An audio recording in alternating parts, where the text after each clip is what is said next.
Halo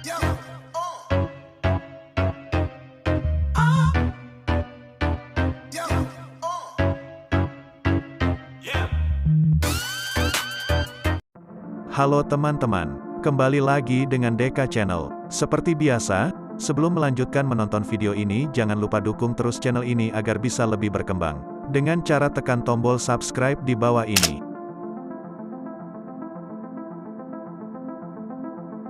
Hidup tak selalu berjalan mulus sesuai dengan kehendak kita. Kadang-kadang harus melewati masa-masa sulit yang membuat kita kesal atau sedih. Di dalam ajaran agama Islam, kita diajarkan untuk memiliki harapan dalam hidup. Hidup di dunia merupakan perjalanan bagi muslim menuju jannah, tempat yang akhirnya kita akan bahagia. Namun, bukan berarti kita tidak bisa bahagia dalam menjalani kehidupan di dunia. Kebahagiaan adalah perasaan puas dalam situasi tertentu, bahkan yang buruk sekalipun. Ada berkah dan alasan untuk semua situasi. Di sini kita akan bahas beberapa tips yang bisa Anda renungkan dalam kehidupan Anda saat ini.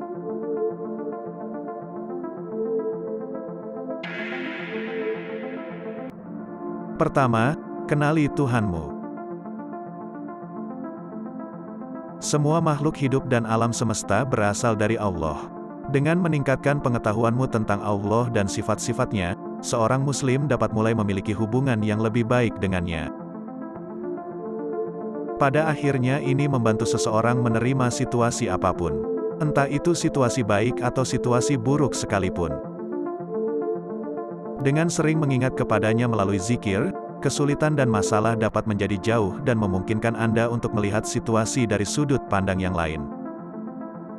Allah berfirman dalam surat Ar-Ra'd, ayat 28 yang bunyinya, Allazina amanu wa tatma'innu qulubuhum bizikrillah, ala bizikrillahi tatma'innul qulub.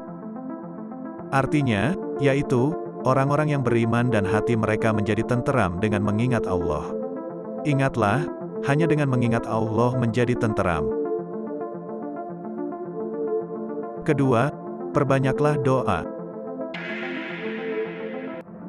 Jika kita menginginkan sesuatu, berdoa adalah cara terbaik.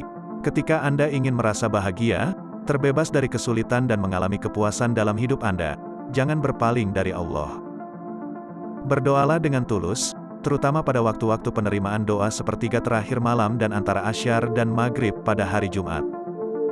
Doa adalah manifestasi ketidakberdayaan seorang hamba yang selalu butuh bantuan Sang Maha Pencipta, Allah Azza wa Jalla. Di dalam kitab Lubabul Hadis bab ke-19, Imam As-Suyuti menuliskan 10 hadis tentang fadilah atau keutamaan doa yang perlu kita perhatikan sebagaimana berikut. Nabi Muhammad bersabda, doa adalah murninya, otak atau pangkalnya, ibadah. Hadis sahih ini diriwayatkan oleh Imam At-Tirmidzi dari Anas bin Malik. Imam An-Nawawi Al-Bantani menjelaskan bahwa doa itu murninya ibadah disebabkan karena dua hal. Pertama, doa itu wujud dari menjalankan perintah Allah yang menyuruh hambanya untuk meminta kepadanya. Kedua, jika ia melihat kesuksesan urusan-urusannya dari Allah, maka ia pun memutuskan pengharapannya kepada selain Allah, yakni ia hanya meminta kepadanya untuk hajatnya. Hadis yang kedua, Nabi bersabda, tidak ada sesuatu pun yang lebih mulia di sisi Allah Ta'ala daripada doa. Hadis ini diriwayatkan oleh Imam Ahmad, Imam Al-Bukhari, Imam At-Tirmidzi, Imam An-Nasai dari sahabat Abu Hurairah radhiyallahu an.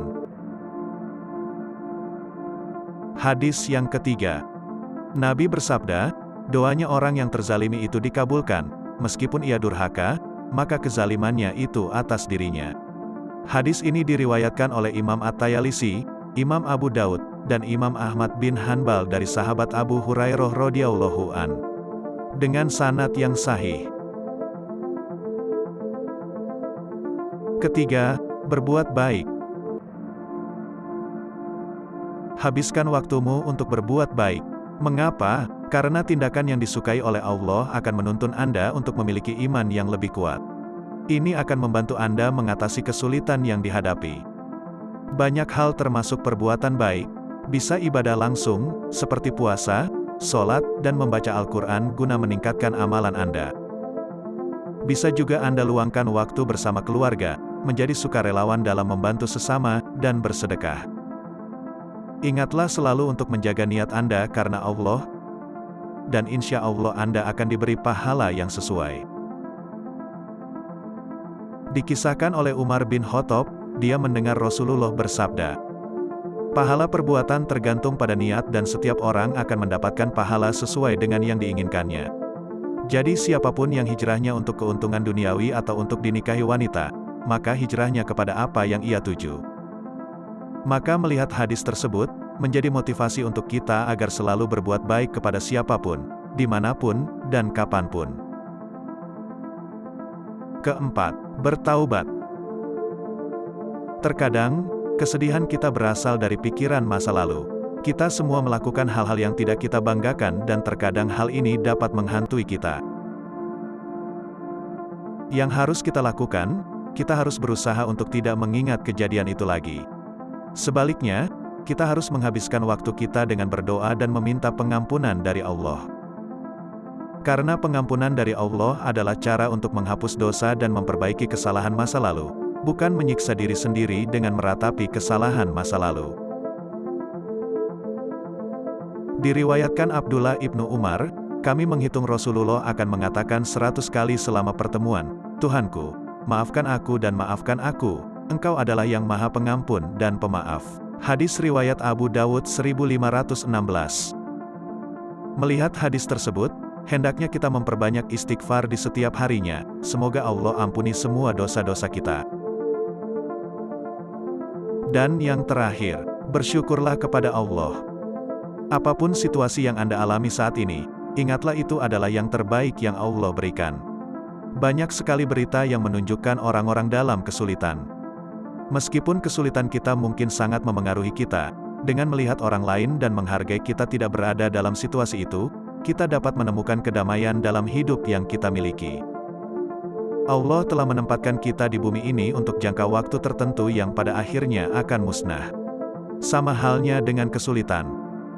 Kita harus berbahagia dengan apa yang kita miliki dan mensyukuri apa yang memang kita miliki, bukan apa yang tidak kita miliki. Sebagaimana firman Allah Subhanahu wa Ta'ala, "Fazkuruni azkurkum washkuru li wa la takfurun." Surah Al-Baqarah ayat 152. Yang artinya, maka ingatlah kepadaku, aku pun akan ingat kepadamu. Bersyukurlah kepadaku, dan janganlah kamu ingkar kepadaku. Semoga kita semua termasuk orang-orang yang bersyukur kepada Allah. Demikianlah ulasan yang bisa kami sampaikan, semoga bisa bermanfaat dan menjadi amal soleh untuk kehidupan kita di dunia ini.